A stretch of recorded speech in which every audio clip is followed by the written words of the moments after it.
E aí, tio? E aqui, ontem eu deixei tudo Beleza? funcionando. Ah, Quando é. eu saí daqui. Tudo tava ligado. Eu não sei, sinceramente.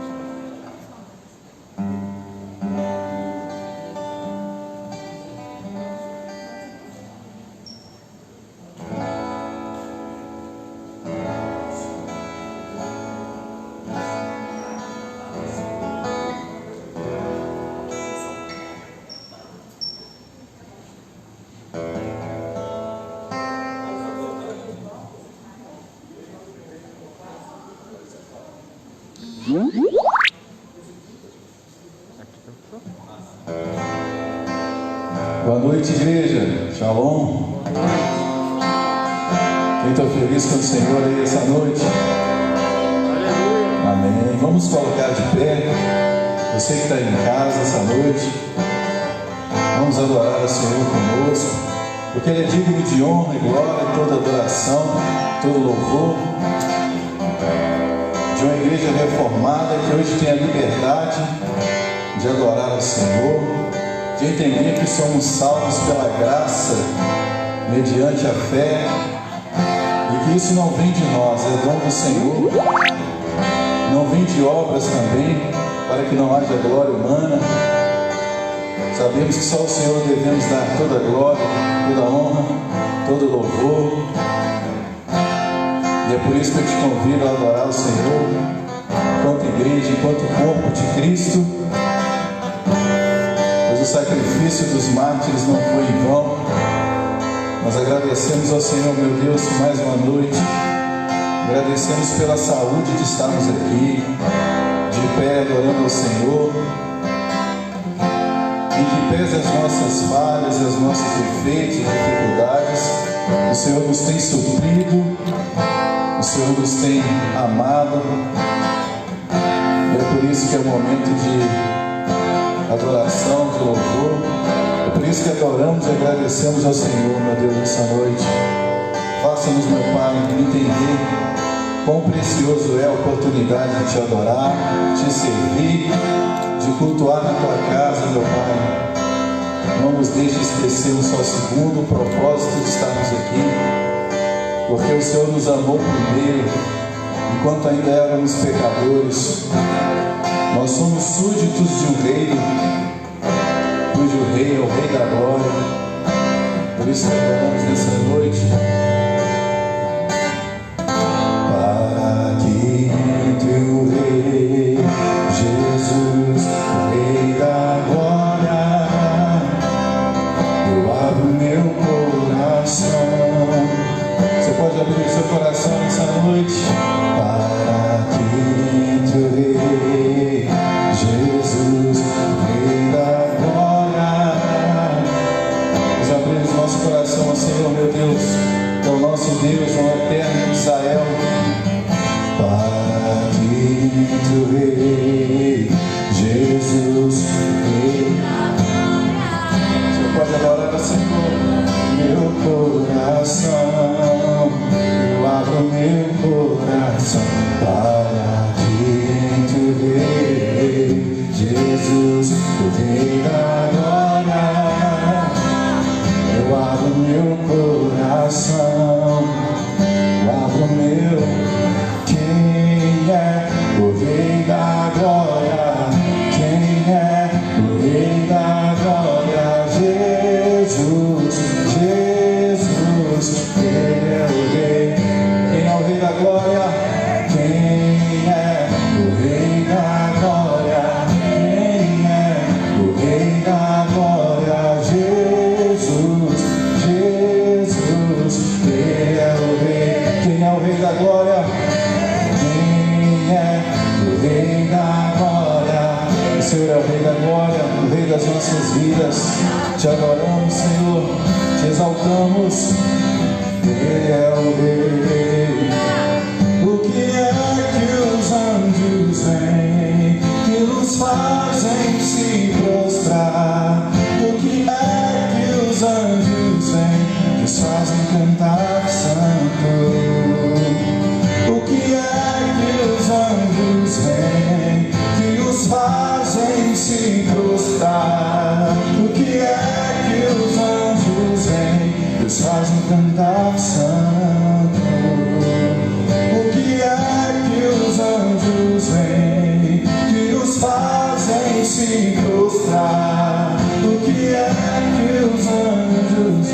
nos fazem cantar santo.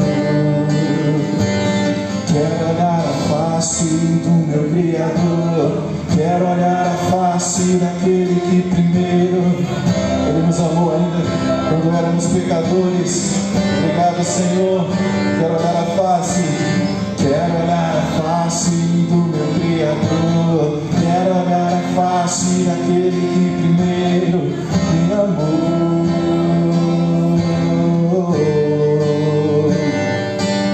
O que é que os anjos vêm e os fazem se prostrar? O que é que os anjos vêm e os fazem cantar santo?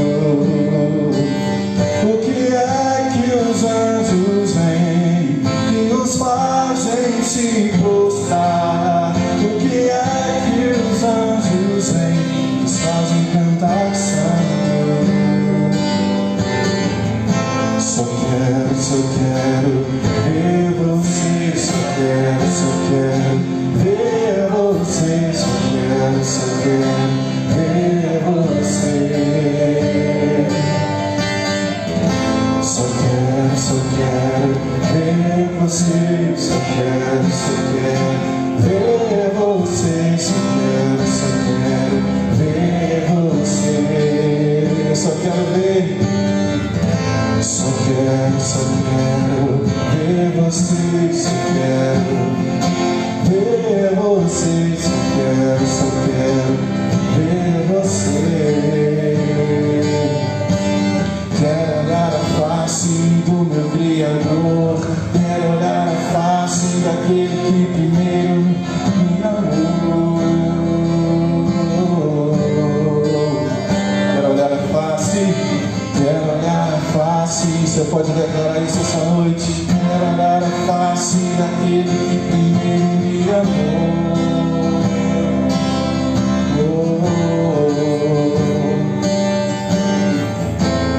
Lindo, lindo, lindo é. Glória, glória eu te dou.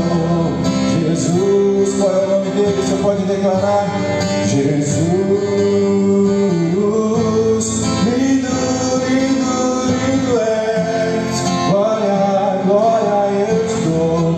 Glória, Senhor, nessa noite. Jesus, Jesus, lindo, lindo, lindo és. Glória, glória eu te dou. Jesus, Jesus, lindo, lindo, lindo és. Glória, glória eu te dou. Você pode levantar suas mãos e chamar o nome dele. Jesus, quero olhar a face do meu Criador, quero olhar a face daquele que primeiro me amou. Quero olhar a face, quero olhar a face do meu Criador, quero olhar a face daquele que primeiro me amou.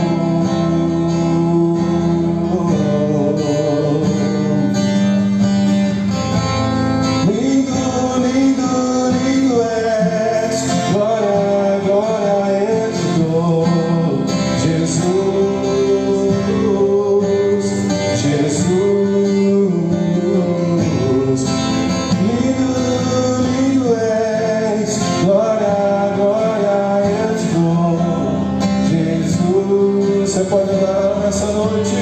Jesus,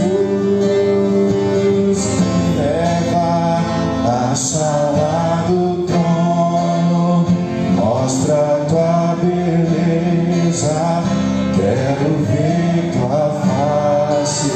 Deus, me leva à sala do trono, mostra a tua beleza, quero ver tua face. Deus, me leva à sala do trono, mostra a tua beleza, quero ver tua face. Lindo és, declare que ele é lindo. Lindo, lindo és. Glória, glória eu te dou, Jesus, Jesus. Lindo, lindo, lindo és. Glória, glória eu te dou, Jesus, Jesus. Para que entre o Rei Jesus, o Rei da glória, eu abro meu coração, eu abro meu coração. Para que entre o Rei Jesus, o Rei da glória, eu abro meu coração. Nós abrimos nosso coração, Senhor, nessa noite, nos despojamos de nós mesmos. Queremos, meu Pai, que Teu nome seja engrandecido, seja entronizado, Senhor, nessa noite, nesse lugar. Que o Senhor possa crescer e cada vez mais diminuamos. Que o Senhor possa ser exaltado, meu Pai. Faça-nos saber o quão maravilhoso o Senhor é. Que nos deixemos ser moldados por Ti, Senhor, no nome de Jesus. Para que entre o Rei Jesus, o Rei da glória, eu abro meu coração, eu abro meu coração. Para que entre o Rei Jesus, o Rei da glória, eu abro meu coração, eu abro meu. Deus que faz o cego ver, está passando por aqui, está passando por aqui. Deus que faz o surdo ouvir, silencia o medo em mim, silencia o medo em mim. Se eu creio em Ti, se eu creio em Ti, Deus do sobrenatural. Eu creio, Senhor, se eu creio em Ti, se eu creio em Ti, Deus do sobrenatural.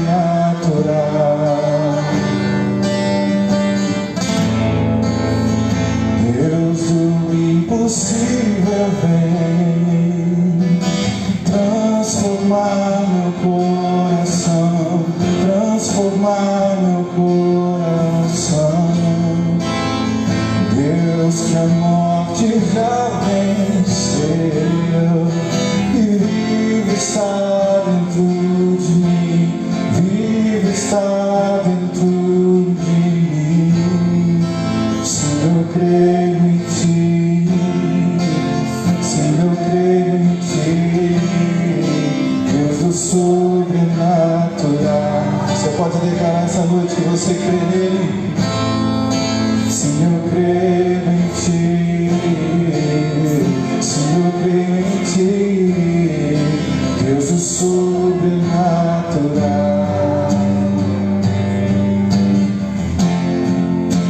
Aquele que era e há de vir, o seu poder fazer surgir. Deus que os mortos faz viver, Deus de milagres, Deus de milagres. Aquele que era e há de vir, o seu poder fazer surgir. Deus que os mortos faz viver, Deus de milagres, Deus de milagres. Se eu creio em Ti, se eu creio em Ti,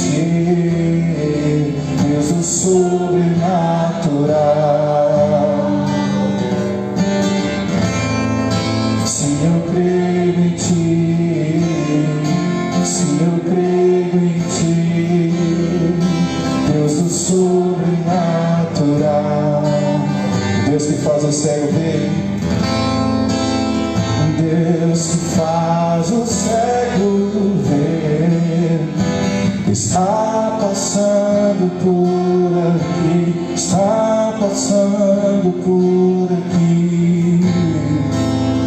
Deus que faz o surdo ouvir, silencia o medo em mim, silencia o medo em mim.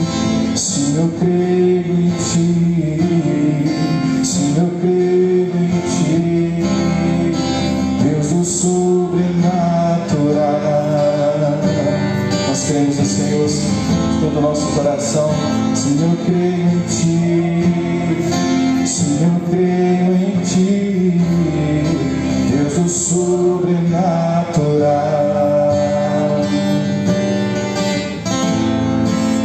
O Deus do impossível vem transformar meu coração, transformar meu coração. O Deus que a morte já venceu e vivo está dentro de mim, vivo está dentro de mim. Sim, eu creio em ti, sim, eu creio em ti, Deus do sobrenatural.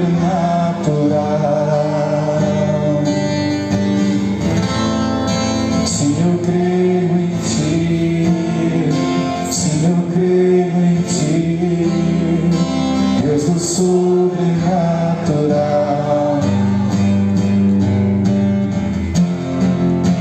Aquele que era e há de vir,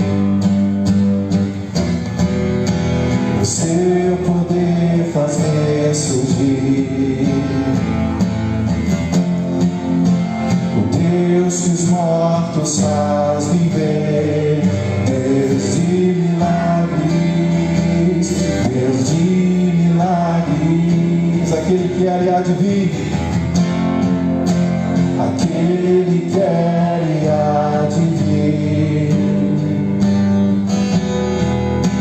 o seu poder faz ressurgir. O Deus que mortos faz viver, Deus de milagres, Deus de milagres.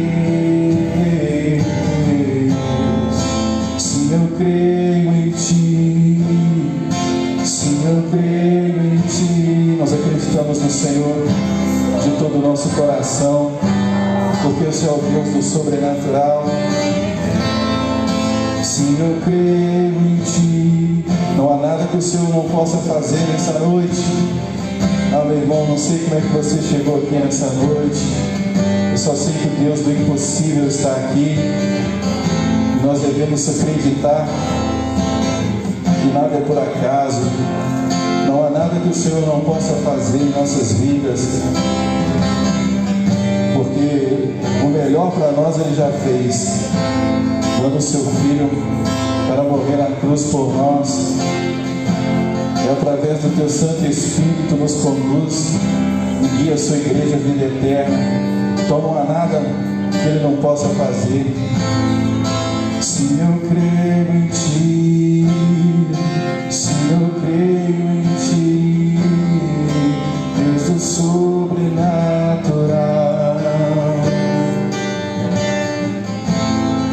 Se eu creio em ti, se eu creio em ti, Deus do sobrenatural.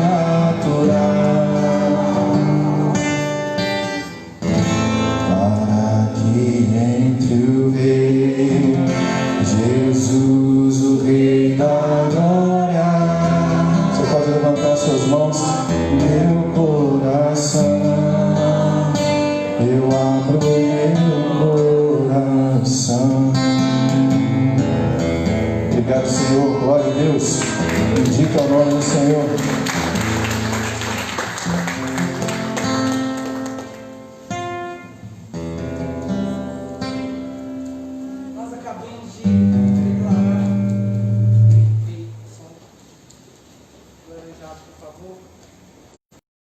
Nós acabamos de declarar que o nosso Deus é um Deus de milagres. Vamos orar por esses pedidos de oração. Se você tem um pedido também, coloque aí no seu coração agora, aberto diante do Pai. E nós clamamos, Senhor, a Tua intervenção sobre as nossas vidas, sobre a nossa história. Deus que pode todas as coisas, Deus de milagre. O Deus que nós cremos, o Deus que nós oramos, a quem nós buscamos a resposta, a direção, o favor, o milagre.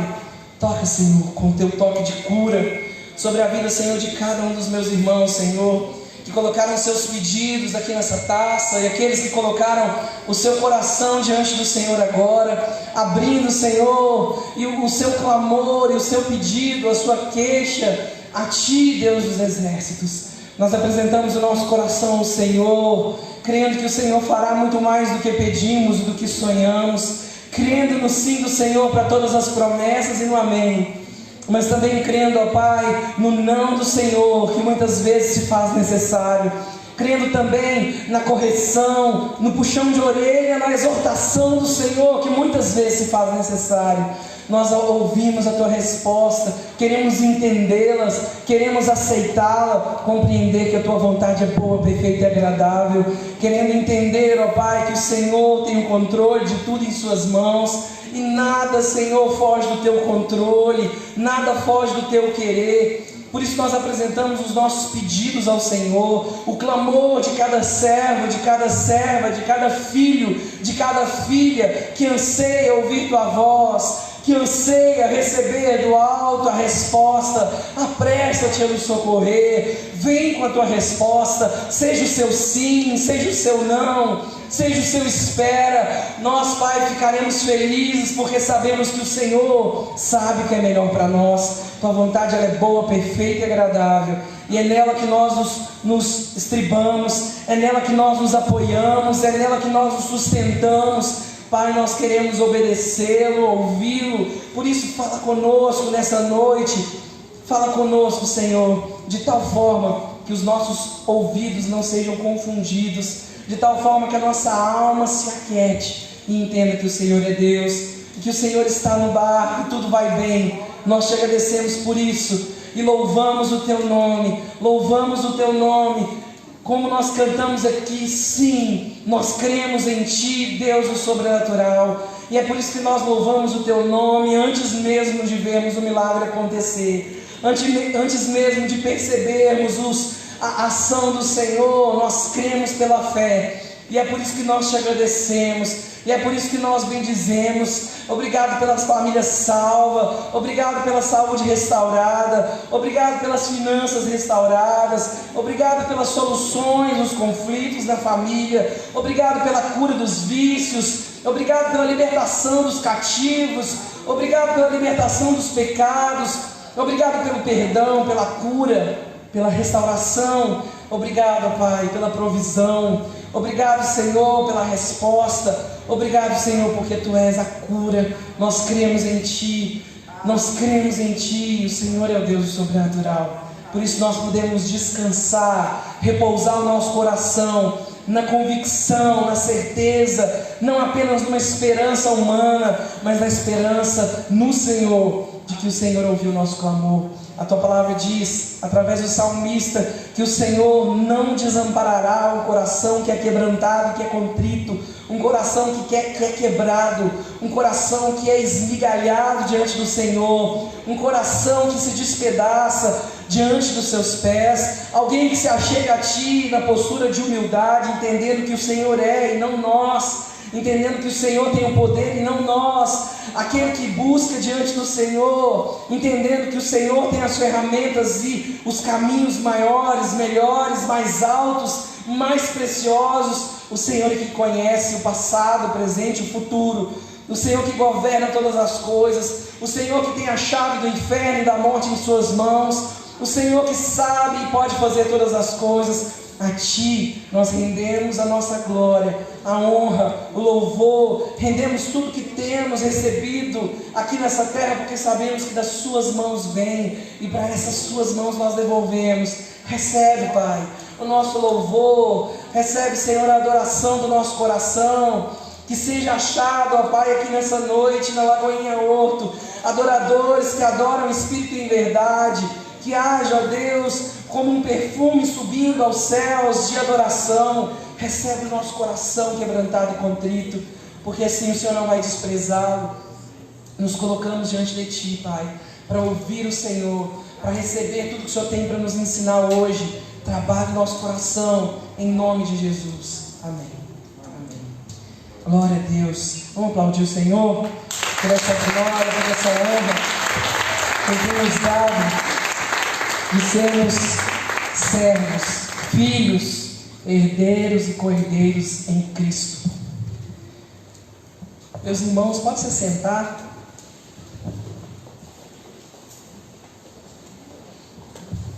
Eu estou no ângulo aí, gente. Olha aqui, fazendo favor da câmera. Boa noite aos meus irmãos que estão em casa. Saudade de vocês. Aos pouquinhos alguns vão voltando, outros estão sumidos, mas nós temos orado para que o Senhor traga-os debaixo da proteção dEle, aqueles que já podem congregar, para que seu coração não se esfrie, para que você não se acomode em casa. É muito normal que a gente fique em casa nos domingos e a gente cria uma rotina, um novo hábito. Quem não gosta de deitar no sofá no domingo à tarde, véspera de segunda-feira para trabalhar na segunda, né? E isso se torna um hábito, mas nós precisamos voltar, né? Se precisa de força, de ânimo, dica, liga para o irmão, fala para ele: meu irmão, me chama aqui, passa aqui em casa, me dá uma carona, me lembra do culto, me leva, me traz junto, porque eu preciso congregar. Congregar, deixar de congregar um dia, outro dia não é pecado, não é errado, mas a prática constante de deixar de congregar revela um coração possivelmente doente, e a gente precisa se avaliar. Então, não fique em casa assistindo televisão, não deixe com que as atividades e as demandas do seu dia te impeçam de congregar conosco no domingo aqui, se Deus quiser. Ainda mais agora na pandemia, que só tem culto domingo, né, gente? Depois a gente volta, em nome de Jesus, com os cultos meio de semana também. E meus irmãos que estão em casa, se vocês estão precisando de alguma coisa, entre em contato conosco, que a gente está aqui para servir, né? Porque a gente está distante, que a gente precisa estar distante, né? Eu vejo ali no WhatsApp, às vezes, as mesmas pessoas que procuram, e às vezes tem tantos irmãos que precisam e a gente fica sabendo por terceiros, porque não procura. Então me procurem os pastores, as pastoras, para que a gente possa servi-los em nome de Jesus. Quem que nos visita hoje, levanta a mão assim para mim, que está de máscara, a gente não vê, né? Tem a família ali que já nos visitou semana passada. Sejam bem-vindos de novo. Quem, gente? Levanta a mão, desculpa, foi mal. Oi, moça, tudo bem? Seja bem-vinda. Não dá para me nem perguntar seu nome, que eu não vou ouvir, que você está de máscara, né? Vai passando aí, gente, sem fio. Qual que é o nome da irmã? Qual que é o nome dela? Vai passando. Benaia. Gente, que chiqueiro, olha. Chique demais da conta. Benaia. Muito bonito. Seja bem-vindo, Benaia. Quem mais que nos visita? Tinha um irmão aqui atrás, gente, que eu vi, uma pessoa, sabe que estava de máscara, eu não reconheci. É? A Patrícia? Cadê a Patrícia, gente? Ô, Patrícia, que eu não te reconheci de máscara, me perdoa. Que bom que você retornou. Amém, gente, sejam muito bem-vindos, viu? Benai especialmente, né, que hoje nos visita pela primeira vez. Fique à vontade, a casa é nossa. Aqui a gente está todo mundo em família. Você vai perceber assim um pouco do distanciamento das pessoas por conta da pandemia. Então, se ninguém te dá um abraço, provavelmente é por isso. Mas fique à vontade entre nós. Depois passa para nós o seu contato, que a gente quer manter essa proximidade também. Nós temos células aqui na igreja. Inclusive, gente, bora retornar para a célula, hein? Quem está aqui não tem desculpa de não estar na célula, porque a gente vê, rede social é um dedo duro, né? Você vê na rede social o irmão na pizzaria, o irmão no jogo, o irmão no passeio, no parque, na farofada, mas você não vê o irmão podendo vir para a célula que tem aglomeração na igreja. Para que você venha com isso. Tem aglomeração lá fora, aqui dentro, mas você pode vir, que as células estão acontecendo, algumas estão acontecendo aqui, né? O Igor está fazendo aonde, Igor, a sua? Aqui mesmo? Sexta-feira, 20 horas. Você está fazendo aqui no salão mesmo? Isso, aí, ó, tem espaço, pode sentar longe, 2 metros de distância, não tem perigo nenhum, gente, é só não chegar muito pertinho, né? Sexta-feira, Ingrid e Gimael, domingo, 17 horas, células com perfil jovem, jovens até de 100 anos, né? Isso. Em breve vai ter mais, né? Por enquanto essas duas só que voltaram presencialmente aqui para a igreja, sexta-feira e domingo. Mas em breve a gente vai ter mais. A pastora Brenda está vindo com uma novidade aí, mas a pastora Marla, uma coisa assim, especialmente saindo do forno para as irmãs. Não é presepada, não é chá, que o brasileiro não toma chá, né, Ingrid? Esse negócio de chá de mulher, a gente já pensa, ai meu Deus, vai falar só de coisa que esse negócio que já falaram para todo mundo. Nós queremos trazer uma coisa real para cuidar, para vocês também terem esse espaço de fala e serem cuidadas, curadas, restauradas e ministrar também nas pessoas serem treinadas. Porque aqui a gente só tem crente maduro, né? A gente já pode, ó, partir para o trabalho. Amém? Tem algum recado que eu não estou dando, gente? Serginho, não? Então hoje, pode brincar, Serginho. Ô, pastor, senhora. Vamos fazer a oferta primeiro, Serginho? Porque aí, a pedido dos irmãos, né, da tesouraria, do diaconato, nós vamos voltando aqui às atividades, né, que antes a gente estava fazendo no final do culto, para não atrapalhar quem estava na live, mas agora, como já tem um tempo que vai se estender, nós vamos voltar para a rotina normal.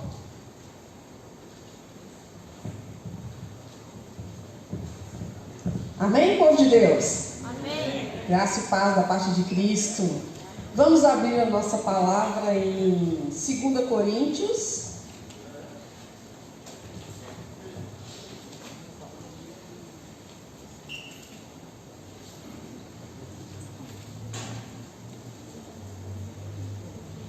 Segunda Coríntios, capítulo 9,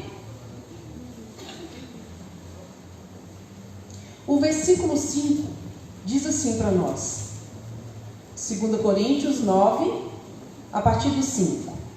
Portanto, julguei conveniente recomendar aos irmãos que me precedesse entre vós e preparassem de antemão a vossa dádiva, já anunciada, para que esteja pronta como expressão de generosidade e não de avareza. E isto afirmo: aquele que semeia pouco, pouco também ceifará. E o que semeia com fartura, com abundância também ceifará. Cada um contribua segundo tiver proposto no coração, não com tristeza ou por necessidade, porque Deus ama quem dá com alegria. Irmãos, nós satisfazemos o coração de Deus quando nós temos gratidão no nosso coração. E nós temos gratidão no nosso coração quando nós aprendemos a dar. Hoje, nós somos acostumados a ter e não a dar. Mas aquele que é grato ao Senhor, ele aprende a dar. Porque Deus foi o primeiro a nos dar esse grande exemplo de dar. E Ele deu, e Ele nos entregou algo precioso, o mais precioso que Ele tinha. Está lá em João 3,16. Ele nos deu o seu Filho, para que todos aqueles que nele crê não pereçam, mas tenham a vida eterna. Ele nos deu espontaneamente, gratuitamente. E Ele, através da nossa vida, Ele espera que nós sejamos gratos a Ele e devolvendo para Ele aquilo que Ele deixou conosco, para que nós possamos ser usados por Ele, pela vida dEle, do jeito dEle. Nós somos cooperadores, nós fazemos com os nossos dízimos, as nossas ofertas, as nossas finanças e tudo que há em nós, tudo que existe, aquilo que Deus determina. E um coração grato é aquele coração que dá, que semeia, porque sabe que ele está devolvendo aquilo que é de Deus e que Ele nos confiou para nós podermos administrarmos. Amém? Amém. Vamos dizimar e ofertar? Glória a Deus.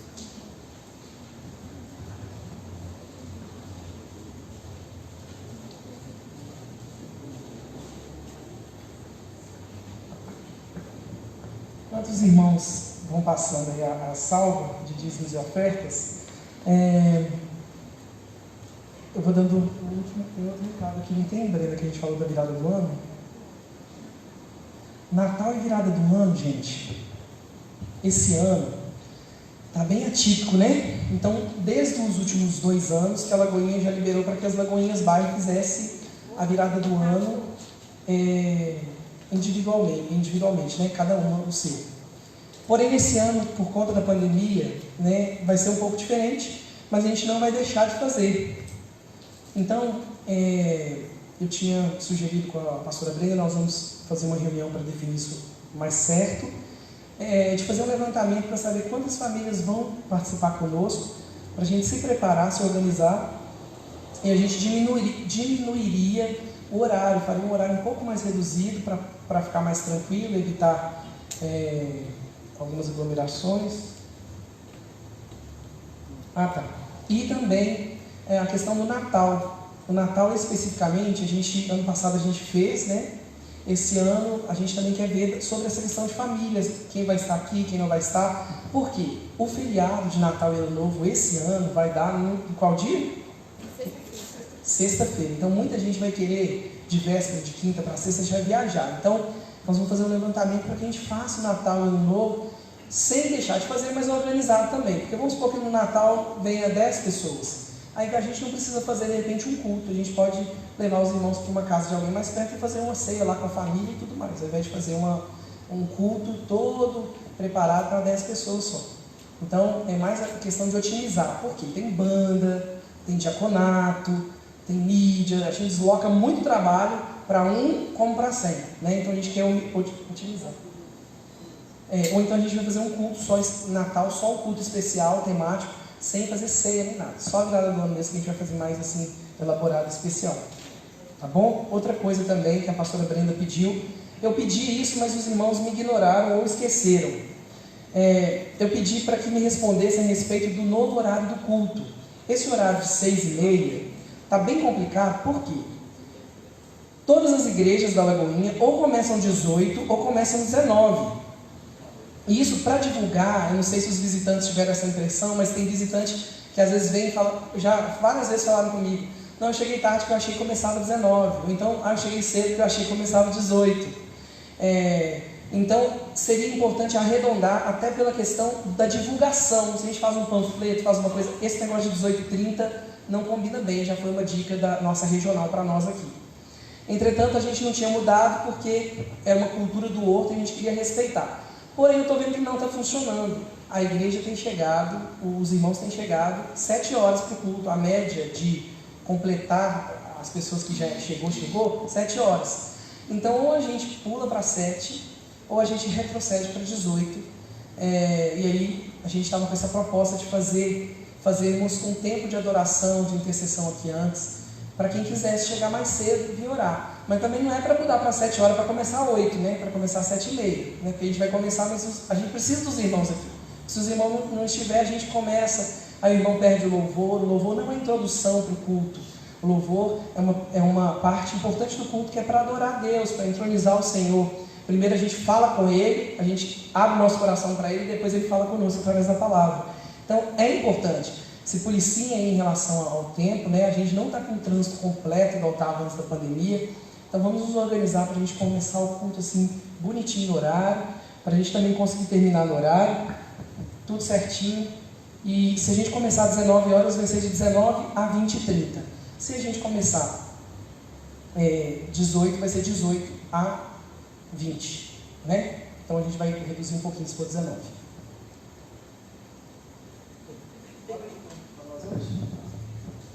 Hoje o Marquinhos, Ele veio no Pentecoste hoje.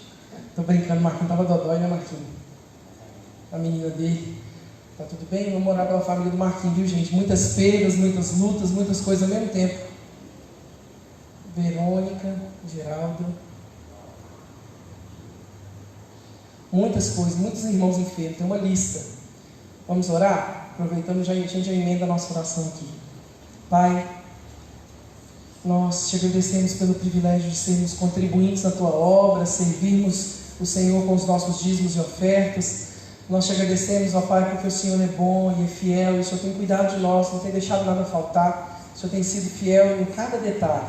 Nós te agradecemos, pedimos ao Senhor uma bênção sobre a vida de cada dizimista e ofertante, que nós possamos continuar te obedecendo, entendendo o nosso compromisso de entregar para o Senhor aquilo que é seu. Nos dá, Senhor, a habilidade de sermos também sábios na administração daquilo que o Senhor confia a nós, que fica conosco, para que nós possamos, de maneira alguma, sermos egoístas ou utilizarmos os recursos que o Senhor tem nos confiado de forma errada e imatura. Que os nossos recursos sejam, Pai, para utilizar para a nossa vida, para a nossa manutenção, mas principalmente para que isso tudo converta em glória e honra para o Teu nome. Nos ajude, Pai, a sermos excelentes em tudo que nós fizermos, que sejamos fiéis naquilo que o Senhor tem nos dado, para que nós possamos ter condição de administrar mais e mais conforme a graça do Senhor vier sobre nós. Em nome de Jesus.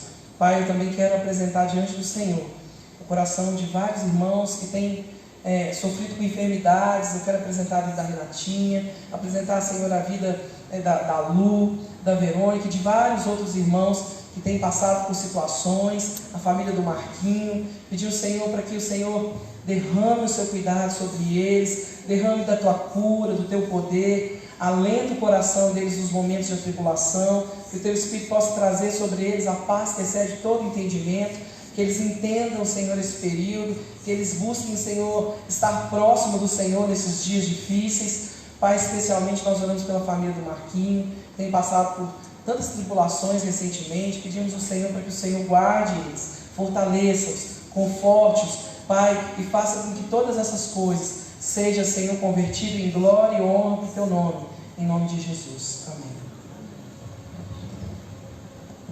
Serginho, hoje nós vamos receber uma palavra do nosso irmão Serginho.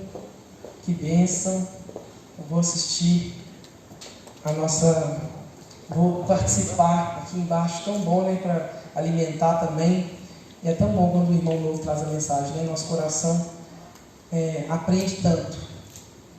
Vamos orar por eles? Estende as mãos aqui. Pai, nós clamamos e confiamos que o Senhor nos ouve. Fala conosco através do Sérgio, da Tua palavra. Que esse período, Senhor, de mensagem seja não só um período de pregação, porque é a liturgia da igreja, mas que seja um período poderoso, de realmente nós estarmos com os nossos ouvidos atentos para escutar, Senhor, e reter aquilo que a Tua palavra tem a nos dizer.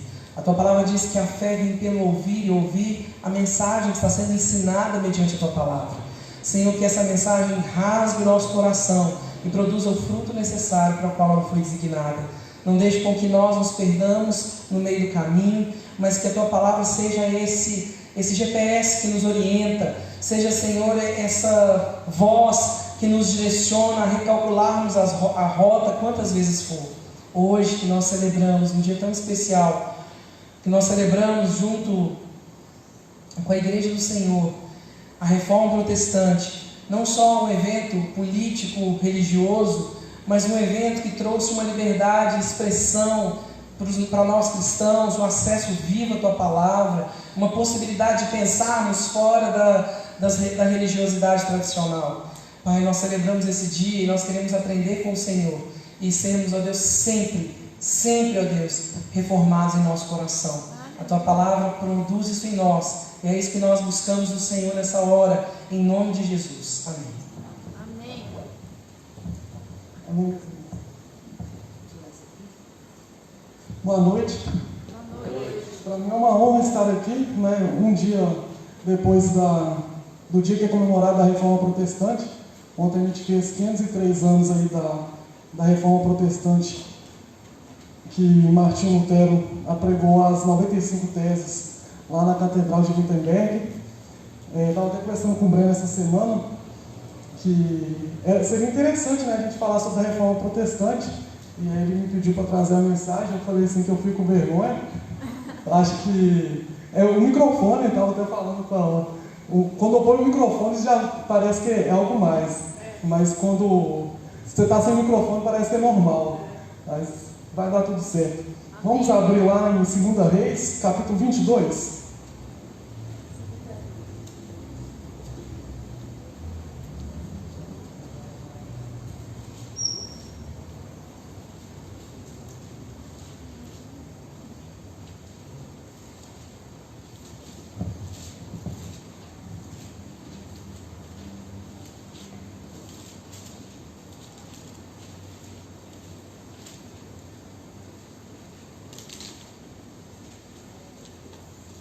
Segunda Reis 22, a partir do 3.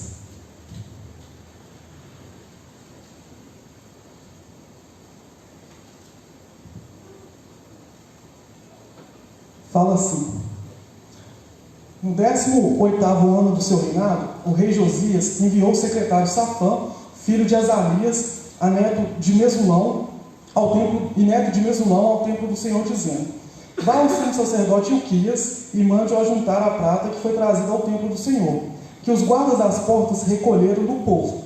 Eles deverão entregar a prata aos homens nomeados para supervisionar a reforma do templo, para poderem pagar os trabalhadores que fazem os reparos no templo do Senhor, os carpinteiros, os construtores e os pedreiros. Além disso, comprarão madeira e pedras lavradas para os reparos no templo, mas eles não precisarão prestar contas da prata que lhes foi confiada, pois estão agindo com honestidade. Então o sumo sacerdote Ilquias disse ao secretário Safã: encontrei o livro da lei no templo do Senhor. Ele entregou a Safã, que o leu. O secretário Safã voltou ao rei e lhe informou: teus servos entregaram a prata que havia no templo do Senhor e a confiaram os trabalhadores aos supervisores no templo. E o secretário Safã acrescentou: o sacerdote Ilquias entregou-me um livro, e Safã leu para o rei. Assim que o rei ouviu as palavras do livro da lei, rasgou suas vestes e deu essas ordens ao sacerdote Ilquias e a Aicã, filho de Safã, a Aquibó, filho de Micaías, ao secretário Safã e ao auxiliar real Azarias: vão consultar o Senhor por mim, pelo povo e por todo o Judá, acerca do que está escrito nesse livro que foi encontrado. A ira do Senhor contra nós deve ser grande, pois os nossos antepassados não obedeceram às palavras deste livro, nem agiram de acordo com tudo que nele está escrito a nosso respeito. Aqui a gente vê que já está no final do reino de Judá, né? O reino do norte, o reino de Israel já tinha sido destruído ali pelo Império Assírio, e o rei Josias ele estava ali liderando ali o povo de Judá, né? O povo do reino do sul. A gente vê que quando a gente vai estudar o livro de 1ª e 2ª Reis, o 1ª e 2ª Crônicas são uma repetição de 1ª e 2ª Reis, a gente vê que sempre no reino do norte, sempre todos os reis foram ruins, e no reino do sul existia uma variação. Existia um rei bom, um rei ruim, depois um rei bom, um rei ruim, e o rei Josias foi um dos que foram um dos reis bons, segundo o padrão de Deus. Então o rei Josias, ele lidera ali, né, o povo, ele assume o reinado daquele povo, logo após 3 reis, rei Amon, rei Manassés e o rei Ezequias. O rei Amon e o Manassés, eles foram muito ruins, e principalmente Manassés, que a Bíblia vai falar que foi um dos piores.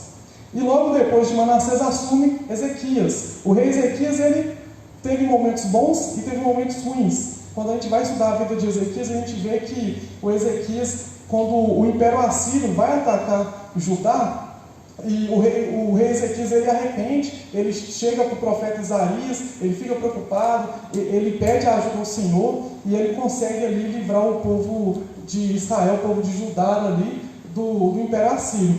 Porém, depois, o rei Ezequias, ele chega para o pessoal da Babilônia, os representantes babilônicos que chegam ali para o seu império, e ele mostra todo o império, ele vai no templo, ele mostra tudo que estava no templo ali, e mostra para todas as pessoas que estavam vendo ali, que estava vindo de um exército inimigo, que era o exército assírio.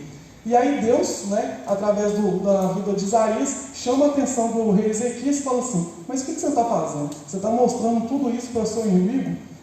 E o que você mostrou para ele? Aí Ezequias fala: eu mostrei tudo. E aí Deus fala com Ezequias que esse mesmo império que ele mostrou, que ele abriu a casa para aquele império, seria um império que iria devastar a sua nação. Aí o rei Ezequias ele entendeu, falou assim: mas vai devastar a nação, mas não vai ser na minha época não. Então está tranquilo. Ele ignorou aquilo que ele fez, ignorou a palavra de Deus, né, e continuou a vida. E foi logo depois desse período que o rei Josias, que é esse que a gente leu aqui, que ele assume o trono de Judá, o trono do povo ali de Israel, que existia ainda. E ele assume ali com 8 anos de idade, uma criança ainda, né, então ele tem muita ajuda ali de um sacerdote daquela época.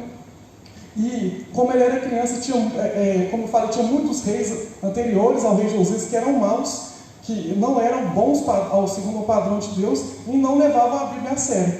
E aí o rei Josias ele pede para o secretário ir no templo, né, para pegar alguns utensílios, alguns objetos, para também ver se algum sacerdote está precisando de algo. E aí no meio disso o sacerdote fala assim: olha, eu encontrei um livro que estava escondido, estava perdido. Aí eles pegam aquele livro e vê que era a palavra do Senhor. Era tudo aquilo que já tinha sido escrito até ali ao rei Josias. E aí quando o secretário começa a ler aquele livro, o rei Josias ele pega assim: deu ruim, viu? Porque a gente está muito mal. Tudo que está escrito no livro a gente está fazendo ao contrário. A gente não está fazendo nada certo. Provavelmente Deus está irado com a gente. Então a gente tem que consertar isso. A gente tem que voltar para a palavra de Deus. A gente tem que obedecer esse livro. A gente não pode seguir regras da nossa cabeça, da nossa opinião, dos nossos achismos. A gente tem que mudar. E da mesma forma que o rei Josias, ao encontrar o livro da lei, ele viu que ele estava vivendo no erro, ele viu que o povo dele estava vivendo no erro, um homem, lá no século XV, ele abriu a Bíblia, ele começou a estudar, e ele viu que a igreja estava vivendo ali no erro. Seu nome é Martinho Lutero, que foi ali um dos pioneiros ali da Reforma Protestante. E eu quero falar hoje, nessa noite, principalmente sobre essa reforma. Como essa reforma trouxe mudanças e valores para a nossa vida. Martinho Lutero ele nasceu no dia 10 de novembro de 1483 e ele faleceu no dia 18 de fevereiro de 1546. Então ele morreu ainda jovem, com cerca aí de uns 60 anos. Né? Então ele morreu jovem. E em 1501, Martinho Lutero ele tinha 17 anos, ele ingressou na Universidade de Erfurt, onde passou a estudar para direito para se tornar advogado. Ele achou que seria um advogado, que seria um bom advogado naquela época. Porém, em 1505, ele abandona o direito, estava quase formando, já tinha 4 anos que ele estava na faculdade, e ele abandona o direito e ele ingressa na vida eclesiástica numa escola agostiniana, que é uma escola que seguia muito a vida do Agostinho, que seguia muito os ensinos do Agostinho, que foi considerado um dos pais da igreja. E tudo isso aconteceu porque, numa bela noite de chuva, Martinho Lutero estava voltando para sua casa e começou a chover muito forte e muitos raios caíram perto dele. E Martinho Lutero, ele já era um homem devoto ao Senhor, já conhecia a palavra do Senhor. E ele chega para Santana, para Santa Ana, e ele fala que se ele fosse para casa são e salvo, ele iria dedicar toda a sua vida em servir na casa do Senhor. O que acontece? Ele vai embora para casa são e salvo e a partir daí ele começa sim a servir o Senhor. Então ele entra ali na vida eclesiástica e em 1507, 2 anos depois que ele entra ali para a vida eclesiástica, ele já se torna um sacerdote. E no ano seguinte ele vai para estudar na Universidade de Wittenberg, que foi aonde ele apregoou as 95 teses. E a partir dali, ele obtém bacharelado em estudos bíblicos. Então não era qualquer pessoa. Martinho Lutero não era um cara comum que do nada ele surtou e falou assim: não estou gostando desse negócio, vou colocar uma reclamação ali na igreja. Não é. Ele era um cara estudado, ele era um cara que conhecia daquilo que ele estava falando. E no dia 31 de outubro de 1517, um dia antes do dia de Todos os Santos, ele prega as 95 teses na Catedral de Wittenberg, justamente para combater aqueles erros que ele estava vendo dentro da igreja. Por que ele apregou as teses um dia antes do dia de Todos os Santos? Porque nesse dia, inclusive no dia de hoje, que o catolicismo ainda comemora esse dia de Todos os Santos, era um dia que a cidade estava mais cheia, era um dia que todo mundo ia para a igreja. Então, se ele colocasse as 95 teses ali, todo mundo iria ver. Mas Martinho Lutero, nunca o objetivo dele inicial foi dividir a igreja. Nunca foi. O objetivo inicial foi criar uma espécie de debate para que a igreja pudesse ser alinhada e ter voltado ali para os caminhos do Senhor. Infelizmente, não foi isso que aconteceu. John Wycliffe e John Hus também, eles questionavam o mesmo poder, esse mesmo poder da igreja católica que ela tinha, e a venda das indulgências e a corrupção entre os clérigos. Então, esses dois foram reformadores também, um pouco antes de Martinho Lutero, e eles também questionavam a mesma coisa que Lutero começou a questionar. Só que eles não tiveram tão voz ativa, não tiveram tão oportunidade como a de Martinho Lutero. Então, quando Martinho Lutero ele prega as 95 teses, ele estava combatendo diversos fatos ali que estava sendo pregado. Muitas coisas que estavam acontecendo ali na igreja eram erradas. Por exemplo, um fato que acontecia na igreja é que eles compravam a salvação de uma pessoa que já tinha morrido. Eles falavam assim, que quando a moeda caísse no fundo do pote, aquela alma iria sair ali do inferno e seria salva, ou iria sair do purgatório e seria salva. Olha para você ver, aí fica muito fácil, né? A pessoa o cliente que vive no familiar, que não conheceu o Senhor, ou você acha que ele não conheceu o Senhor, você tem dúvidas da salvação dele, você pensa, vou comprar ali a salvação dele. Fica muito fácil. A pessoa andou errada a vida toda, e no final você compra a salvação dela, e ela vai ser salva. E Martinho Lutero, ele debateu muito sobre isso. E por causa disso, em 1520, chega o Papa Leão X e o Imperador Carlos V, eles chegam para Martinho Lutero para ele se retratar daquilo que ele estava falando, daquilo que ele estava pregando. Martinho Lutero não aceita se retratar. E, a partir daí, em 1521, houve uma dieta chamada de Worms, e a partir daí Martinho Lutero é excomungado, ele deixa ali de ser uma pessoa ali bem aceita, bem recebida ali pela Igreja Católica. A partir daí Martinho Lutero viu que ele precisava fazer uma reforma na igreja. E com essa reforma na igreja, ele começa a traduzir a Bíblia para o alemão. Ele começa a fazer essa tradução para a Bíblia alemã. Porque naquela época, a Bíblia era disponível somente para algumas pessoas, principalmente para os líderes da igreja e para algumas pessoas que tinham condições. E até mesmo porque, principalmente, a Bíblia era em latim. Então, não era todo mundo que sabia falar latim. Então, Martinho Lutero pega a tradução e vai traduzir, pega a Bíblia e vai traduzir ela para o alemão. Eu quero falar aqui sobre duas teses. Eu não vou citar tudo, porque imagina eu ficar falando 95 teses que ficaria cansativo. Mas eu quero citar duas teses, só para a gente entender aquilo que Martinho Lutero ele combateu.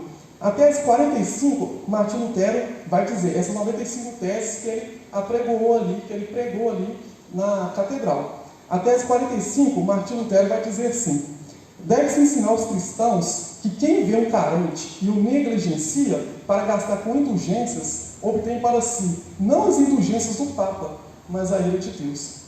O que Martinho Lutero está falando aqui? Se você vê uma pessoa passando necessidade e não ajuda, e vai lá colocar a sua moedinha ali no gasofilácio daquela época, e para salvar a vida do seu irmão, do seu ente querido, você, na verdade, você não está sendo ali uma pessoa correta. Pelo contrário, você está provocando a ira de Deus. Então, Martinho Lutero ele pegou pesado. Ele falou assim, não adianta nada você ficar com essa questão das indulgências, de querer salvar os irmãos, de querer tentar ajudar a igreja, sendo que você não faz nenhum básico que Jesus mandou, que é ajudar aqueles que estão necessitando. Até 76, que Martinho Lutero ele apregou lá, ele vai dizer assim: afirmamos, pelo contrário, que as indulgências papais não podem anular sequer o menor dos pecados veniais, ou seja, os pecados perdoáveis, no qual se refere a sua culpa. Então Martinho Lutero falou assim que as indulgências papais não são capazes de salvar alguém. A única coisa capaz de salvar alguém é a fé no Senhor Jesus. Não tem nada que pode se salvar uma vida a não ser crer no Senhor Jesus. Só isso que pode salvar. Então, Martinho Lutero ele trouxe essas 95 teses. Agora, como eu falei, imagine você toda vez, todo culto, falar 95 teses. Fique viável. Você ia gastar muito mais tempo e ainda ficaria cansativo, seriam 95 teses. Então, alguns estudiosos, eles traduziram as 95 teses em 5 solas, ou seja, 5 somentes, que são as 5 solas que regem a reforma protestante. Então, a gente vai estudar aqui um pouco hoje sobre cada sola e aquilo que é o seu significado. A primeira sola que a gente vai estudar, então, hoje, que a gente vai ver hoje, é a sola Escritura, ou seja, somente as Escrituras. Eu quero ler um texto aqui que está lá em 2 Timóteo 3, 16 e 17. Acho que não precisa abrir. Toda a Escritura é inspirada por Deus e útil para o ensino, para a repreensão, para a correção, para a instrução na justiça, para que o homem de Deus seja apto e plenamente preparado para toda boa obra. Então, toda a Escritura é útil e inspirada por Deus. A primeira sola, que é baseada nas 95 teses, é somente a Escritura. Então, somente a Escritura. Não existe outro livro. Algumas religiões vão colocar outros livros. Não, você pode ter a Bíblia, mas você pode ter isso aqui também. Porque esse aqui, ele traz ali ensinamentos ali para a sua vida, para a sua caminhada. Não, é somente a Bíblia. É somente a Escritura. Eu costumo sempre falar que a Bíblia é o nosso manual de vida. Mas como todo manual, a maioria não lê. Alguém aqui vai comprar um celular e pega assim, nossa, eu vou ler um manual aqui para saber como que eu mexo no celular. Eu acho que quase ninguém faz isso. O que você faz? Você pega o celular, liga o celular e começa a fuçar o celular. Se der alguma coisa errada, o que você faz? Você vai ler o manual? Não. Você pergunta o vizinho do lado. Aqui, aconteceu isso aqui no meu celular. Você sabe como que resolve? Vai no YouTube. Vai no Google, vai no Dr. Google, tudo resolve. No meu celular aconteceu isso, o que é? Aí aparece lá no Google, já era, queimou a placa-mãe, é só um novo. Porque no Google é isso, aparece de tudo. E a Bíblia é nosso manual, mas muitas vezes, como qualquer manual, nós não damos importância. Quando a gente está passando por algum problema na vida, em vez da gente pegar a Bíblia e olhar, não, a gente vai procurar o irmão, vai reclamar, vai murmurar. Algumas Bíblias, essa aqui minha não tem, mas algumas Bíblias, principalmente as mais antigas, e nas traduções Almeida, que são mais antigas ainda, quando você chegava no final ou no início da Bíblia, ela sempre tinha assim: se você está triste, leia tal coisa. Se você está feliz, leia tal coisa. Se você precisa de emprego, leia tal passagem. Se você precisa disso, leia tal. Então, só por isso a gente vê que a Bíblia ela traz resposta para toda a nossa vida. E a gente acha que simplesmente é um livro antiquado. Recentemente a gente viu aí uma liderança aí falando que a Bíblia é antiquada. Antiquada aonde? Antiquada é ele, não a Bíblia. A Bíblia nunca mudou. A Bíblia ela é tanto atual como ela começou a ser escrita no Novo Testamento há 2000 anos atrás, como hoje, e se passar daqui 2000 anos, se Jesus voltar, ela vai continuar sendo atual. Ela tem respostas para todas as nossas vidas. Aleluia. É somente a Escritura, a gente não precisa de outra coisa. É somente a Bíblia. Se a gente ler a Bíblia, a gente vai ver que está tudo aqui. E a Bíblia, ela não só é atual, mas ela se renova todo dia. Às vezes eu leio a minha Bíblia aqui e eu fico parando assim, mas eu não lembro desse texto aqui não. Esse texto aqui vem para cá agora. Não tinha isso aqui não. Porque cada dia você aprende uma coisa nova. Toda vez que você lê a Bíblia, você aprende algo novo, vê um ensino novo, Deus te fala de uma maneira diferente. Às vezes você lê uma passagem, Deus te fala de uma maneira. Quando você lê ela de novo, Deus te fala de outra maneira. Aí você fala, nossa, não é que é verdade? Isso a gente vê muito isso no culto. Às vezes um pregador ele traz uma pregação sobre uma passagem, aí quando o outro pregador vai trazer a mesma passagem, você fala, não, já escutei essa pregação. Só que aí ele pregou de uma forma totalmente diferente. Porque ela é viva, ela é atual. Então, somente as Escrituras, a primeira sola. A segunda sola fide, ou seja, somente a fé. Eu quero ler um texto, está lá em Romanos 1,17, que vai falar assim: porque no Evangelho é revelada a justiça de Deus, uma justiça que do princípio ao fim é pela fé. Como está escrito, o justo viverá pela fé. Alguns estudiosos vão falar que, principalmente quando Martinho Lutero ele leu esse texto, o justo viverá pela fé, ele falou assim, isso aqui está tudo errado. Essas palavras, o justo viverá pela fé, não foi dito pelo apóstolo Paulo. Como você pode ver ali no data show ali, toda vez que você vê aspas no texto, quer dizer que a partir daquele momento não é o autor que está falando. Ele está trazendo algo que foi dito. Então, quando Paulo ele traz isso, ele estava trazendo algo que foi dito para Abacuque lá atrás. Quando Abacuque ele fala isso, ele estava numa situação que o povo de Israel estava para ser derrotado, estava para ser dizimado. E Abacuque ele fala de muitas coisas, e ele fala: o justo viverá pela fé. O justo viverá pela fé. É só pela fé, não tem como. Você já parou para pensar naquilo que você acredita? Às vezes a gente tenta explicar algumas coisas, né? Eu estou fazendo discipulado com o Lucas, não sei se ele está aqui, eu não vi ele, e a mãe dele estava aqui num dia, e a mãe dele começou a perguntar sobre a Trindade, e eu tentando explicar para ela. E por fim, eu falei para ela: você só tem como entender a Trindade através da fé. Como você vai explicar aos olhos naturais, né, como nós, humanos, vamos entender que 3 pessoas são distintas, mas na verdade são uma?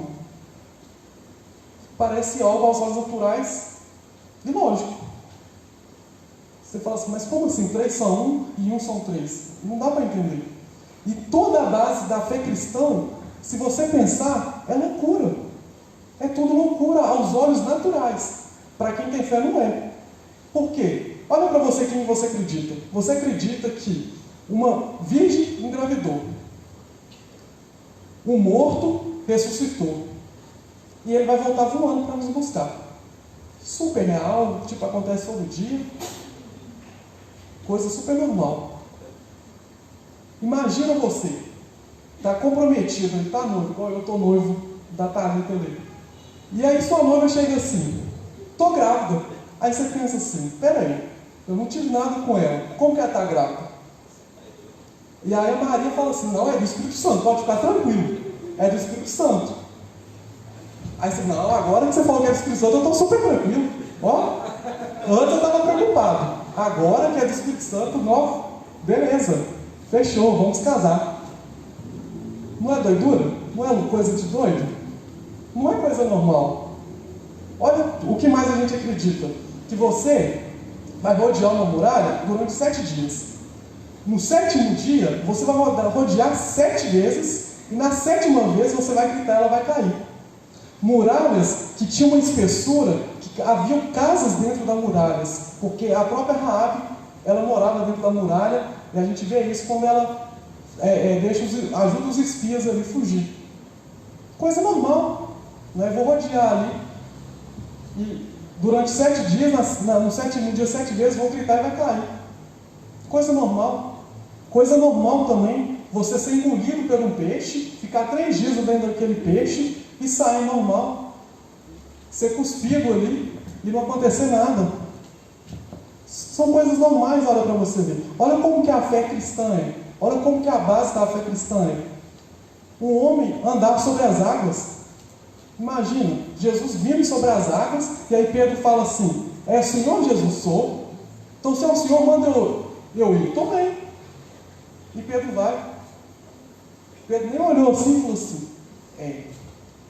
se eu cair eu vou afundar, eu vou morrer. Não vai dar coisa boa não. Ele foi. Por quê? Porque é fé. Não tem como a gente levar a sério o cristianismo sem fé. Não tem como a gente levar a sério a vida cristã sem fé. Porque as coisas que a gente acredita tem que ser pela fé. Não tem como a gente acreditar de outra forma, sendo que não for a fé. Isso é a sola fide, somente a fé. A terceira sola que eu quero falar é a sola gratia, ou somente a graça. Aleluia. Lá em Efésios 2, verso 8, vai dizer assim: pois vocês são salvos pela graça, por meio da fé, e isso não vem de vocês, é dom de Deus. E Romanos 11, 6 vai falar assim: e se é pela graça, já não é mais pelas obras. E se fosse, a graça já não seria graça. Eu acho que a sola graça é uma das mais difíceis da gente entender. Por quê? Porque a gente vive num mundo capitalista que nada é de graça. Tudo existe um preço. Então, quando você chega para um cristão e fala assim: como você consegue a salvação? Nada. Só aceito Jesus como meu Senhor e Salvador. Eu acredito naquele sacrifício que Ele fez por mim, eu já sou salvo. é pela graça, é de graça. E as pessoas não conseguem entender. Até mesmo por causa disso, que o cristianismo é a única religião que a salvação é pela graça. Todas as outras religiões, para você ser salvo, você precisa fazer determinada coisa. Você precisa seguir um certo padrão para você receber a salvação. Se você não seguir esse certo padrão, você não vai ser salvo. E é por isso que muitas outras religiões fazem muito mais caridade do que nós. Porque a gente acha que simplesmente, é pela graça, é de graça, então já estou salvo, então não preciso fazer nada. A salvação sim, é pela graça, é de graça. Mas a partir do momento que recebemos a salvação, a nossa conduta cristã deve ser, cara, eu fui salvo. Jesus, ele transformou a minha vida, ele fez algo que ninguém poderia imaginar. Ele mudou a minha história. O que eu preciso fazer? Não para ser salvo, mas porque eu já fui salvo. O que eu preciso fazer para, pelo menos, eu não sei que não vai dar, mas pelo menos compensar um pouquinho o que ele fez? Isso é o certo como nós cristãos. Olhar diante de nós e falar assim, cara, eu fui salvo, Deus mudou a minha vida. Eu não posso ficar parado e ficar esperando o mundo acabar. Vendo todo mundo indo para o inferno e falar assim, beleza, estou tranquilo, eu estou salvo. Eu acho que é uma das falas mais difíceis de entender por causa disso. Porque como é de graça, a gente não dá valor, muitas vezes. Se alguém chegar para você assim, te dar um celular, você vai gostar, você vai ficar feliz. Você vai, beleza, dá opção do celular. Mas se acontecer qualquer coisa com o seu celular, quebrar, cair, roubar, a primeira coisa que vem na nossa cabeça normalmente é, eu nem paguei por isso mesmo. Não custou dinheiro meu. Não custou suor meu. Não custou nada meu. E a gente não dá valor. Mas aquilo que você consegue, através do suor do seu trabalho, que você suou para comprar, aí você dá valor. Você nem sai com o celular na rua e fala, não, eu custei a pagar, eu paguei esse celular em 20 prestações, fiz até empréstimo para comprar o celular, não vou sair com ele na rua não, vai que eles me roubam. A gente dá mais valor. Mas a gente deveria dar muito mais valor no sacrifício de Cristo. Porque o que ele fez, ninguém mais poderia fazer. O que ele fez, ninguém mais faria. Eu não posso fazer, pastor nenhum pode fazer, líder nenhum pode fazer, só Cristo pode. E por isso que é por graça. Porque se a gente fosse merecedor, para ser sincero, todos nós merecíamos o inferno. Porque Paulo vai dizer isso lá em Romanos, que não há nenhum justo sequer. Não há ninguém que faça o bem. Todos pecaram, todos se desviaram, todos desobedeceram a Deus. Não há ninguém. Então não adianta a gente falar assim, nossa, que a pessoa é tão boa. Não é não. Existe uma maldade dentro de nós. E isso desde lá da infância. Talvez você fale assim, não, mas quando eu era criança eu era bonzinho. Não era não.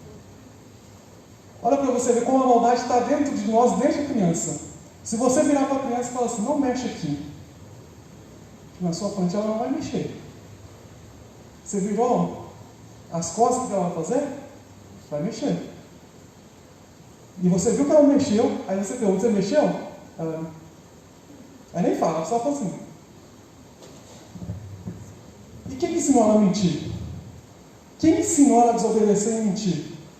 Talvez você nunca mentiu na sua casa, você vê uma criança dentro da sua casa mentindo e desobedecendo. Porque o mal já está dentro de nós desde a infância. Porque quando Adão e Eva caíram, quando o homem caiu, ele trouxe essa natureza adâmica, essa natureza pecaminosa para todos nós, querendo ou não. Querendo ou não, vai ter essa natureza dentro de nós. A única coisa que a gente precisa fazer para mudar essa natureza é aceitar Jesus como seu Salvador e tentar viver de acordo com os padrões que Ele nos ensina, que Ele nos pede. Então, somente a graça é difícil de entender. Porque muitas vezes, para nós, aquilo que é de graça não tem valor, mas aquilo que a gente custa para conseguir tem. Uma outra sola que eu quero falar é só os Cristos, ou seja, somente Cristo. Quero ler um texto que está lá em Atos 4,12, que vai dizer assim: não há salvação em nenhum outro, pois debaixo do céu não há nenhum outro nome dado aos homens pela qual devamos ser salvos. Em outro texto, está lá em 1 Timóteo 2,5, que vai dizer: pois há um só Deus e um só mediador entre Deus e os homens, o homem Cristo Jesus. Então aqui a gente vê aqui dois textos falando, primeiro, que não há salvação em nenhum outro, pois debaixo do céu não há nenhum outro nome dado aos homens pelo qual devemos ser salvos. Aqui nesse texto de Atos 4, é Pedro e João que disseram essas palavras. E eles disseram essas palavras logo depois que eles acabaram de ser presos. Pedro e João, eles começaram a pregar o Evangelho para aquelas pessoas que estavam ali, e eles acabaram sendo presos por pregar o Evangelho. E as autoridades chegaram para Pedro e João no outro dia, quando eles foram libertos, e falaram assim: olha, não prega mais esse nome, para que não aconteça algo pior para você. E aí eles vão dizer, eu estou traduzindo do meu jeito, mas eles vão dizer mais ou menos assim: pensa bem, você acha que é melhor obedecer a Deus ou aos homens? Eu prefiro obedecer a Deus. Eu não vou obedecer vocês, sendo que se obedecer a vocês eu vou estar indo contrário à palavra de Deus. E aí depois ele vai falar assim: não há salvação em nenhum outro nome. Se não há salvação em nenhum outro nome, como eu vou abandonar o nome de Cristo? Não tem como. Se o nome de Cristo é o único que salva, como eu vou abandonar o nome de Cristo? E ainda fala assim: pois debaixo do céu não há nenhum outro nome dado aos homens pela qual devamos ser salvos. A salvação é somente pelo nome de Jesus Cristo. Não há nenhum outro nome que tem poder para trazer salvação à vida das pessoas. Como eu vou negligenciar isso? Impossível, não vai dar. E as autoridades, eu imagino que elas ficaram assim: tem que matar esses caras, porque esses caras eles não vão parar. E eles falam de novo: não faça isso, que vai dar ruim para vocês. E eles sabem, felizes da vida, porque eles tiveram a oportunidade de, pelo menos um pouco de tempo, falar do nome de Jesus e sofrer ali pelo nome do Senhor, sair felizes. O outro texto que eu falei está lá em Timóteo. Paulo vai dizer: pois há só um Deus e um só mediador entre Deus e os homens, o homem Cristo Jesus. Paulo, quando ele escreve 1 Timóteo, ele está escrevendo ali uma carta de um líder para o seu liderado. Era uma carta ali de uma espécie ali de discipulado. Paulo estava trazendo a carta ali. Timóteo foi um filho da fé de Paulo. Provavelmente Paulo batizou Timóteo na sua segunda viagem missionária, e a partir daí Timóteo começou a caminhar com Paulo. E a partir daí, Paulo ele foi ensinando as doutrinas para Timóteo, e Paulo, em determinado momento, ele deixa Timóteo ali na igreja de Éfeso para ser cuidado ali pelo Timóteo. E aí, Paulo escreve essa carta para Timóteo para trazer algumas recomendações, trazendo alguns ensinos ali de como as pessoas deveriam se portar na casa de Deus. E uma das coisas que Paulo fala é exatamente essa passagem que a gente acabou de ler: há somente um mediador entre Deus e os homens. Mas por que Paulo fala que há somente um mediador entre Deus e os homens? Porque naquela época existia ainda o templo ainda não tinha sido destruído, o templo foi destruído no ano 70. E naquela época, se você quisesse que seus pecados fossem perdoados, você traria um animal de acordo com a sua classe social, de acordo com as suas finanças, sendo um pássaro, um boi, um carneiro. Você traria ali um animal de acordo com a sua renda social, com a sua classe, e aquele animal seria sacrificado ali pelo perdão seu e da sua família. E aquele animal era levado ali ao sacerdote. E uma vez por ano, o sumo sacerdote, aí no caso nem o sacerdote, mas o sumo sacerdote, ele fazia um sacrifício lá fora pelos seus pecados, e depois ele pegava um animal, ele matava aquele animal, ele cortava aquele animal, e aliás, eram dois animais, um ele matava, o outro ele mandava para fora da cidade, e um animal que ele matava, ele decolava no pescoço, ele pegava aquele sangue do animal, e ele levava até o Santo dos Santos, que era uma parte mais interna dentro do templo, e ele pegava aquele sangue e ele aspergia em cima da Arca da Aliança. Não sei se vocês já viram, mas a Arca da Aliança tem um pedaço da Arca da Aliança que chama propiciatório, que é onde aquela parte de cima, onde tem dois anjos, um virado para o outro com as asas voltadas um para o outro. E quando ele pegava aquele sangue e aspergia em cima daquele propiciatório, em cima daquela Arca da Aliança, era simbolizado que o pecado de toda a nação era perdoado. Então existia um mediador ali entre o povo de Israel, que era o sacerdote ou o sumo sacerdote, nesse uma vez por ano, onde ele adentrava ali, que é o dia de Yom Kippur. Então esse uma vez por ano, o sumo sacerdote era responsável para trazer o perdão de toda a nação. E, naturalmente, o sacerdote era responsável ali para o perdão dos pecados ali da sua casa, da sua vida e da sua família. Então existia um mediador, ou os líderes religiosos, sacerdote ou sumo sacerdote. A partir do momento que veio Jesus Cristo, Paulo está dizendo, não existe mais mediador. O único mediador entre Deus e os homens é Cristo. Você não precisa chegar mais em sacerdote, você não precisa chegar mais em líder nenhum, mais pastor nenhum. Você pode. Você pode chegar para o pastor Breno, para a pastora Brenda, para a pastora Mala e pedir ajuda, pedir uma oração, pode. Mas você não precisa. A mesma oração que eles fizeram, você pode fazer. A mesma coisa que eles falaram com você, a palavra de Deus pode falar, Jesus pode falar direto com você. Você não precisa mais de mediador, como eu falei, eu não estou querendo falar assim, não precisa mais procurar os pastores. Mas, em muitos casos, eu sei que a gente procura os pastores por coisas fúteis. Estou de caganeira, pastor, ora por mim. Mas tenho certeza que o Breno já escutou isso. Já me ligaram de madrugada perguntando o que significa sonhar com gato. Tá vendo? Já ligaram pro Breno de madrugada perguntando o que significa sonhar com gato. Não significa nada. Ou então a gente põe lá no Google, né? Doutor Google, o que significa? Se for branco não significa nada não, mas se for preto você vai morrer. Aí você vai ver ruim. Aí já fala misericórdia, aí quando a gente vê uma coisa assim do Google, você fala misericórdia, mas se fosse uma coisa boa, você fala, não, se for um gato branco você vai ficar milionário. Opa, glória a Deus, isso é de Deus. Mas gato preto é morte, não, misericórdia, está amarrado, vamos Jesus. É assim que nós somos, muitas vezes, infelizmente, religiosos. Muitas vezes a gente segue ali um padrão que não é aquilo que Deus quer de nós. Não é aquilo que Deus tem para nós. Como eu falei aqui, Paulo estava dizendo que existia um único mediador entre Deus e o homem, que era Jesus Cristo. Quando a gente vai ler sobre a morte e a ressurreição de Cristo, a gente vai ver que Jesus ele é preso ali e depois é levado para ser crucificado. Quando ele vai ser crucificado, ele fica algumas horas ali sendo crucificado, e quando ele brada, ele dá o último suspiro dele, acontece uma coisa que muitas vezes passa despercebido, porque a gente acha, mas o que isso tem a ver? Acontece terremotos, pessoas ressuscitam e o véu é rasgado. Aí talvez a gente pense assim, o que isso significa? Existe uma importância muito clara nisso, porque quando existem terremotos, o terremoto principalmente ali, para que aconteça esse ali, do véu ser rasgado, e muitas pessoas ali ressuscitam, Jesus estava mostrando ali, acabou, a morte perdeu, ela não tem poder mais. A morte morreu, a morte foi derrotada.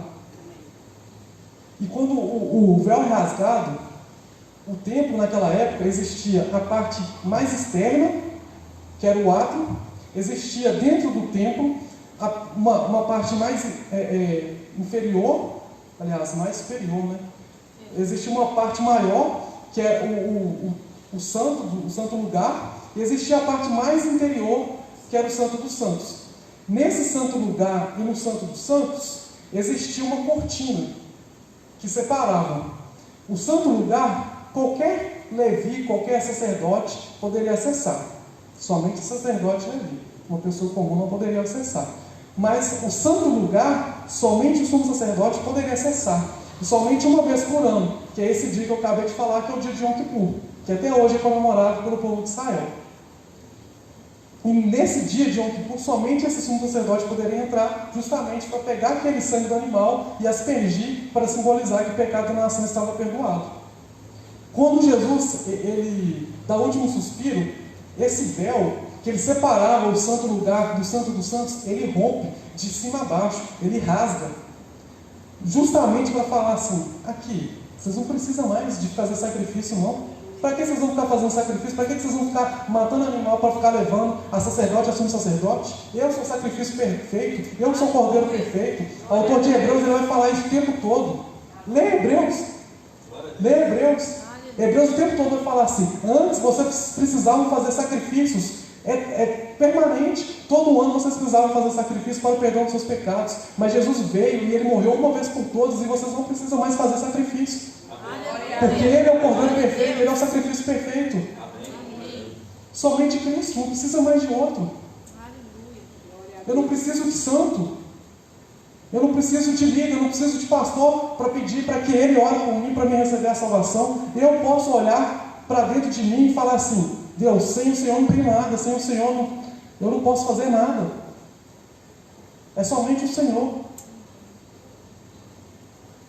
A gente pode sim ter pessoas ali que vai nos ajudar na caminhada, mas nunca de muleta. A gente não precisa de muletas espirituais. A gente pode caminhar sozinho com as nossas próprias pernas. A gente só precisa entender algumas coisas. A gente só precisa ser alinhado ali segundo o padrão de Deus, segundo aquilo que Deus quer para nós. A última sola, que é resumido nas 95 teses, é a sólida glória. É somente a Deus glória.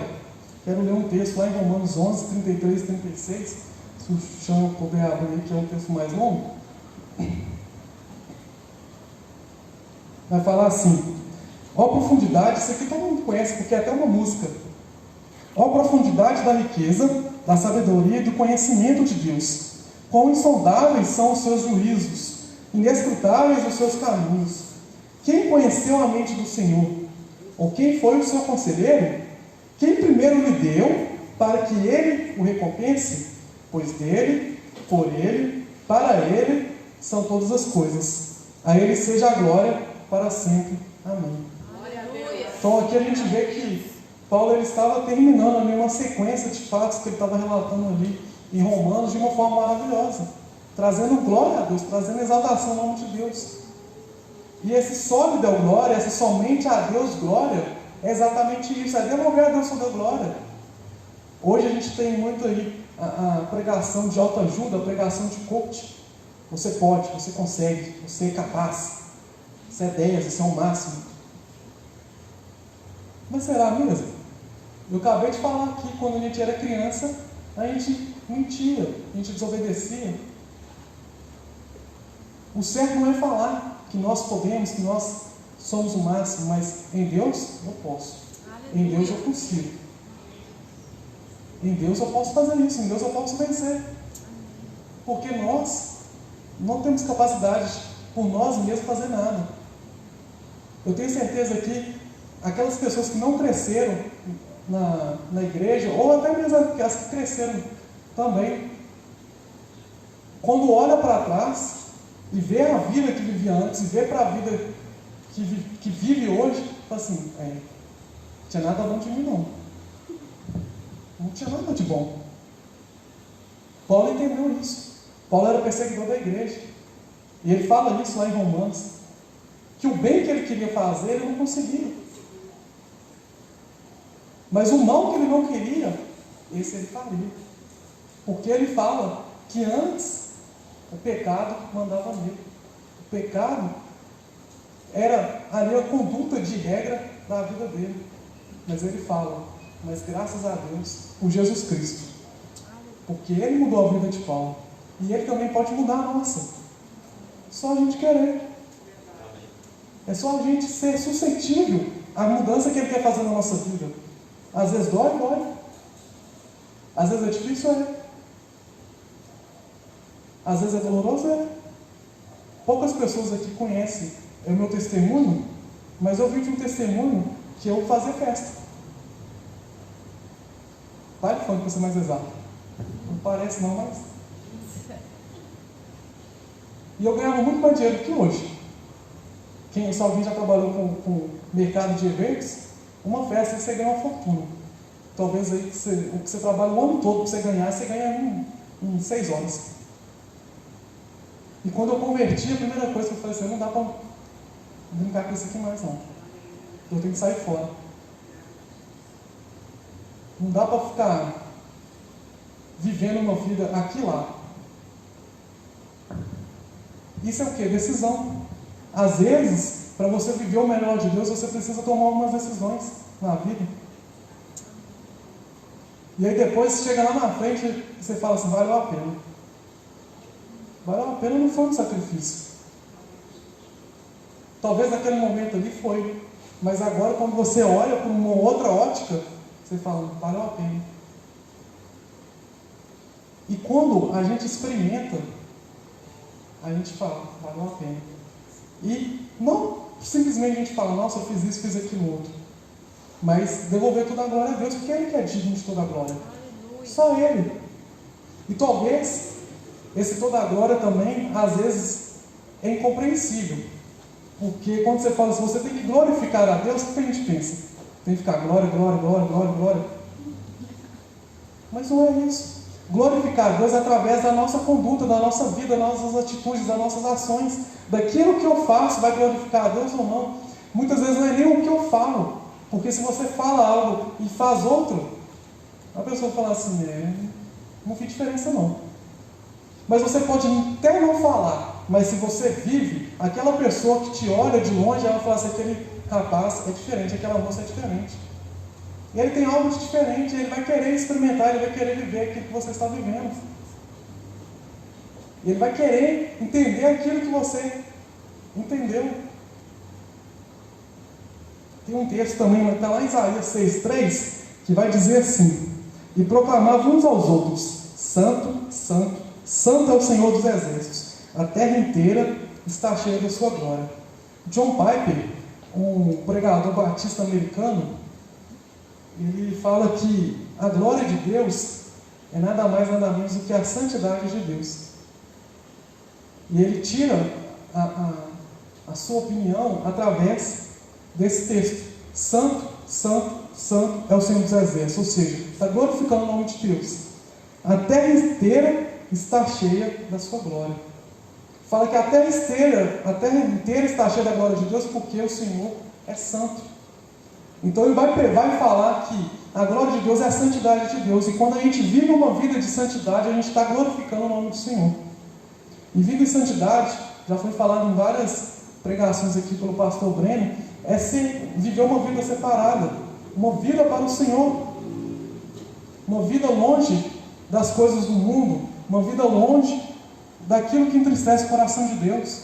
É assim que a gente vai glorificar o nome do Senhor. Tem um acróstico que alguns pregadores, principalmente reformados, Nós vamos precisar trocar. Avisa o pessoal que nós vamos desconectar e conectar. tá. O pessoal de casa a gente só vai desconectar e conectar de novo. Parece que deu um probleminha técnico. Só esperar.